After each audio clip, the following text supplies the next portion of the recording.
Oui, donc le muséum possède une très importante collection de rhinogrades, qui sont des animaux disparus, hélas. Ils ont disparu à la fin des années 50, lorsque l'archipel sur lequel ils vivaient, l'archipel des Ayayay, s'est englouti à cause d'expériences nucléaires sur l'atoll voisin. On pensait ne quasiment rien savoir de ces animaux jusqu'à ce qu'on découvre dans nos collections des caisses, au moment des travaux de la grande galerie, des caisses qui étaient dans une salle enterrée et qui contenaient donc la collection de Louis Bouffon. Les caisses de Louis Bouffon, d'ailleurs, que Pierre Darlu a pu récupérer juste après les travaux de la Grande Galerie. Pierre Darlu, en fait, a entrepris d'analyser les gènes, le matériel génétique de ces rhinogrades, de manière à savoir où est-ce qu'ils se plaçaient par rapport aux autres mammifères. Et les analyses génétiques publiées en 1992 restent ambiguës, c'est-à-dire que les rhinogrades, on ne sait pas trop s'ils sont plus proches des éléphants, ce que semblerait indiquer d'ailleurs le grand développement de leur nez, ou proches des souris. Ils sont un petit peu à mi-chemin entre les deux et les analyses ne sont pas concluantes. Chez eux, comme chez les proboscidiens d'ailleurs, mais ça se discute je crois, c'est le rhinarium qui s'est développé, donc toute la partie nasale qui peut se transformer soit en élément de fixation, en sol de reptation, en organe préhensile ou en organe de saltation.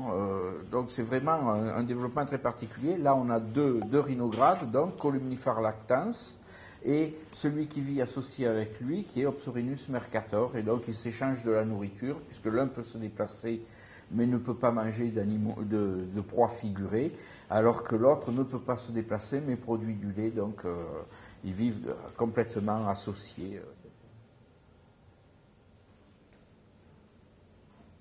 On pensait ne plus rien avoir à connaître de plus au-delà des pièces dont on disposait dans les collections, au-delà des études génétiques de Pierre Darlu. Et puis, grand coup de tonnerre aux expéditions Espiritu Santo de 2006. 160 scientifiques mènent une grande expédition naturaliste sur l'île Espiritu Santo, dans le sud du Pacifique, menée par Philippe Bouchet et Hervé Le Guyader. Et les scientifiques ont ramené énormément de pièces de cette expédition, dont du bois. Des échantillons de bois, et le botaniste Jean-Noël Labatte, professeur au Muséum national d'histoire naturelle, a ramené de l'expédition Santo ces bois dans lesquels il a découvert ici au muséum des trous, et dans ces trous 7 spécimens de ce petit mammifère dont il est apparu assez vite qu'il appartenait au rhinograde compte tenu de l'hyperdéveloppement du nez, et dans une fonction visiblement assez spécialisée. Il s'agit du nasoperforator, c'est un nouveau rhinograde qui a la particularité de pouvoir creuser des trous, forer des trous dans le bois.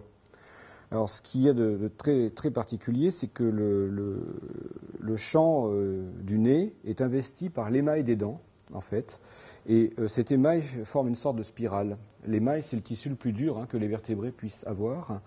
Et grâce à cet émail très dur, il peut forer le bois et générer des copeaux, et des copeaux de bois dont il se nourrit. C'est-à-dire qu'en fait, les copeaux arrivent directement dans la bouche, et cet animal possède, fait absolument unique chez les mammifères, des micro-organismes dans son tube digestif qui sont capables de digérer la cellulose et la lignine, qui sont des composants du bois.